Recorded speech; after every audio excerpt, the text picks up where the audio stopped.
के इकलौते पुत्र मालेराव होलकर की, जिनके विषय में अक्सर हम लोगों से सुनते आए हैं कि वह बड़े शरारती थे, बड़े दुष्ट किस्म के थे। पर क्या ये सच्चाई है? वास्तव में मालेराव होलकर कैसे थे, हम जानेंगे आज के इस वीडियो में। दोस्तों, सन 1745 में जब मालेराव होलकर जी का जन्म हुआ तो पूरे मालवा में एक खुशी का माहौल हो गया। यह कोई छोटी मोटी बात नहीं थी। होलकर वंश को अपना नया वारिस मिल गया था। छत्रपति की तरफ से भी बधाइयां एवं उपहार भेजे गए।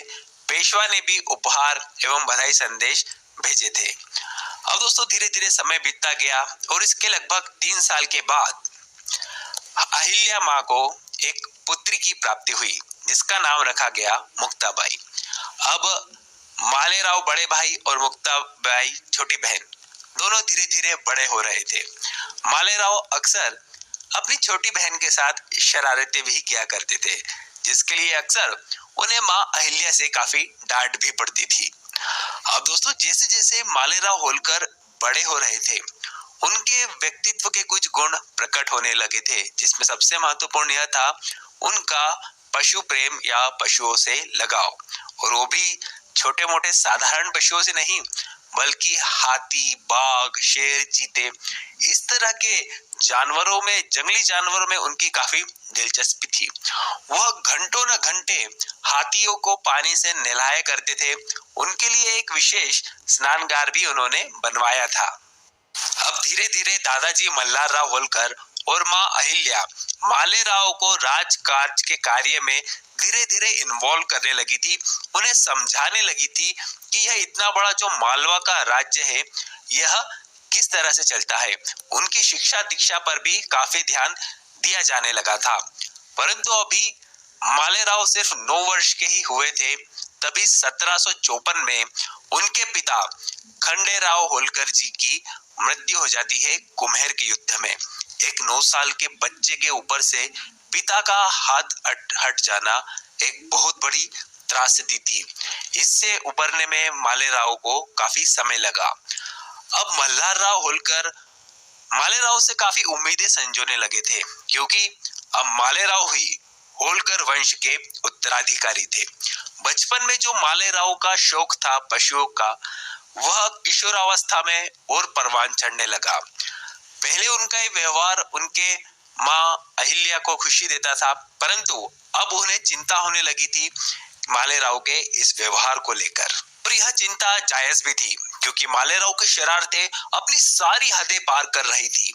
वह महल में मिलने आने वाले लोगों के जूते चप्पलों में एवं ब्राह्मणों को दी जाने वाली दान सामग्री में जहरीले जीव जंतु जैसे बिच्छू एवं अन्य कीड़े मकोड़े रख दिया करते थे। और जब लोग इसको देखकर डर जाया करते थे या वह जानवर उन्हें काट लिया करते थे, तब मालेराव होलकर को काफी प्रसन्नता होती थी। इस तरह का व्यवहार एक इतने बड़े राज्य के एडमिनिस्ट्रेटर से तो कतई अपेक्षित नहीं था। इसलिए यह एक बहुत बड़ी चिंता का सबब था उनकी माता एवं उनके दादाजी के लिए। अब सन 1761 का समय था। पानीपत के युद्ध से थके हारे लौटे मल्हारराव होलकर काफी निराशा में थे, काफी चिंता में थे। अब वह अपना सारा ध्यान अपने पोते मालेराव होलकर के ऊपर लगाने लगे थे और उन्हें एक अच्छे एडमिनिस्ट्रेटर के रूप में तैयार करने की कोशिश कर रहे थे। परंतु मालेराव का व्यवहार उन गहराइयों को छू भी नहीं पा रहा था जिसकी अपेक्षा मल्हारराव होलकर कर रहे थे। वह लोगों की बातों में बहुत आसानी से आ जाया करते थे। इसलिए उनके दादाजी मल्हारराव होलकर को उन पे कड़ी नजर रखनी पड़ती थी और उनके आसपास जो लोग काम कर रहे हैं उनके ऊपर भी वह कड़ी निगाह रखते थे। परंतु सिर्फ मालेराव होलकर के विषय में यह बात कहना अनुचित होगा कि वह सिर्फ शरारती थे, उनमें कुछ गुण नहीं थे। उनमें जो वीरता का गुण था, जैसे उनके दादाजी मल्हारराव होलकर एक बहुत ही शूरवीर थे, उनके पिता खंडेराव भी बहुत ही वीर थे, दुस्साहसी थे। तो यह गुण तो उनके पोते में भी, उनके बेटे में भी आना स्वाभाविक था। जैसा कि जंगली जानवरों से बिना डरे एक बच्चा खेल रहा है, एक युवा खेल रहा है, तो वह बहादुर तो जरूर था। और तलवारबाजी भी मालेराव होलकर काफी अच्छे से जानते थे, जिससे खुश होकर उनके दादाजी मल्हारराव होलकर ने उन्हें सुल्तानपुरा की जागीर भी दी थी जब वह 16-17 वर्ष के ही थे। तो होलकर घराने का राजकाज मल्हारराव होलकर एवं मां अहिल्या दोनों मिलकर काफी अच्छे से चला रहे थे। मल्हारराव होलकर जी की जिम्मेदारी हुआ करती थी राज्य का विस्तार करना एवं राजकोष को लगातार जोत, सरदेशमुखी एवं अन्य टैक्सेस से भरते रहना एवं मां अहिल्या इस एकत्रित हुए धन का किस तरह से उपयोग करना है, इसे कहाँ किसको कितना देना है, पेशवा को कितना भेजना है तथा जो राज्य के संचालन की जो कार्य है उसमें कहाँ कितना पैसा लगाना है, इसकी देखरेख जो किया करती थी वह मां अहिल्या करती थी। अब दोस्तों इसी तरह पेशवा का एक आदेश होता है मल्हारराव होलकर को कि आप बुंदेलखंड की मुहिम पर जाए और वहां के गाहोद में जो जाट है उसके क्षेत्र को अपने अधिकार में ले और वहां से सरदेशमुखी एवं जोत वसूल करे। इसमें आपका सहयोग दिया मराठा साम्राज्य के एक और शक्तिशाली सरदार महादजी सिंधिया ने। दोस्तों इस मुहिम का सफलतापूर्वक निर्वहन करते हैं मल्हारराव होलकर एवं महादजी सिंधिया।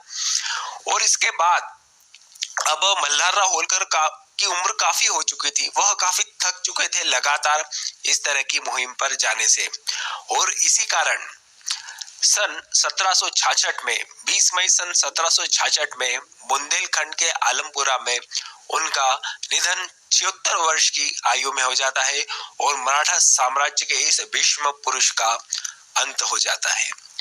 अब जैसे ही मल्हारराव होलकर के निधन की खबर होलकर घराने में पड़ती है तो शोक का माहौल छा जाता है और उनके अंतिम संस्कार के तुरंत बाद ही मालेराव जो कि होलकर वंश के नए उत्तराधिकारी थे, उनको उनकी जो सनद थी मल्हारराव होलकर की जो सनद थी, जो सूबेदारी की सारी जिम्मेदारी थी, उसे मालेराव को सौंपने की सारी औपचारिकताएं शुरू कर दी जाती है। पेशवा से अनुमति लेना, सभी जागीरदारों, मनसबदारों जो भी थे, जमींदारों, सबको यह सूचना देना कि अब नए सूबेदार मालेराव होलकर होंगे और उन्हें सारी सनद मल्हारराव होलकर की सौंप दी जाती है। परंतु अभी मालेराव इतने परिपक्व नहीं थे, इसलिए जो असली काम था वह तो अभी भी मां अहिल्या ही देख रही थी। अब धीरे धीरे होलकर घराना और मालेराव मल्हारराव होलकर की मृत्यु के शोक से उभर ही रहा था। तभी महल में एक ऐसी घटना हो जाती है जिसका मालेराव के मनोमस्तिष्क पे काफी गहरा असर पड़ता है। हुआ यूं कि मालेराव को अपनी महल की एक दासी और साड़ियों पे जरी का काम करने वाले जुलाहे के बीच में संबंध होने का शक हो जाता है। यह थी तो एक छोटी सी बात, परंतु मालेराव अपने दिमाग में इस बात को बहुत बड़ा कर लेते हैं। उनके दिमाग में यही बातें चलती रहती कि इनका क्या संबंध है, ये क्या चल रहा है। और तभी अचानक महल में वह जुलाहा मालेराव के सामने आ जाता है।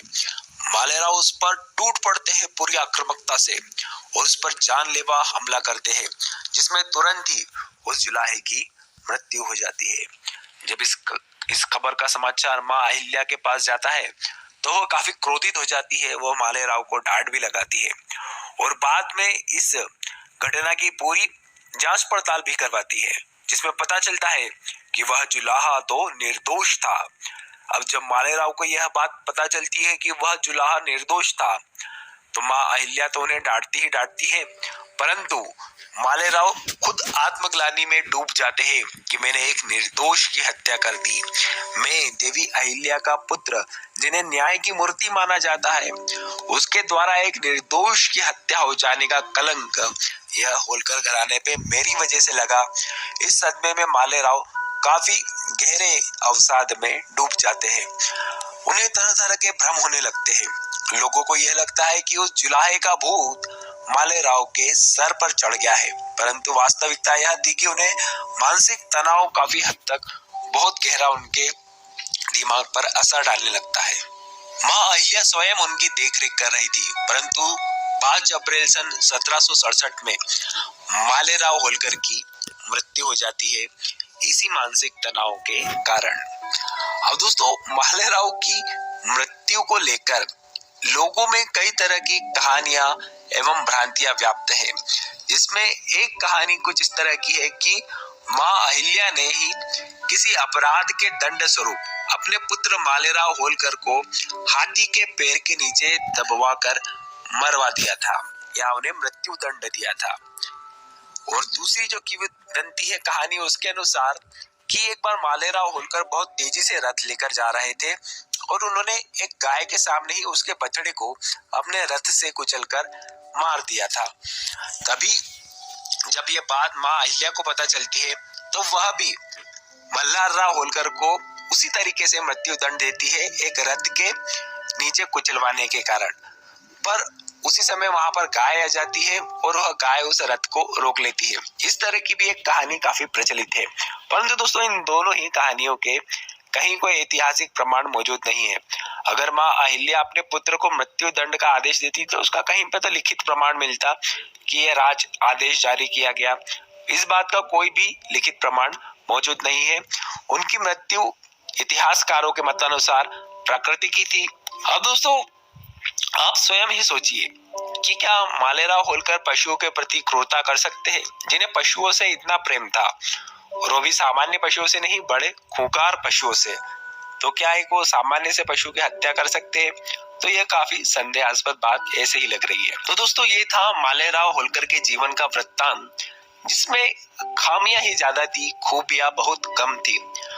और वैसे भी यदि उनमें खूबियां होती तो भी उनके दादाजी जैसा महान व्यक्तित्व और उनकी माँ देवी अहिल्याबाई की जैसे महान व्यक्तित्व के सामने उनकी खूबियां उभर के सामने आ भी पाती तो बहुत कम।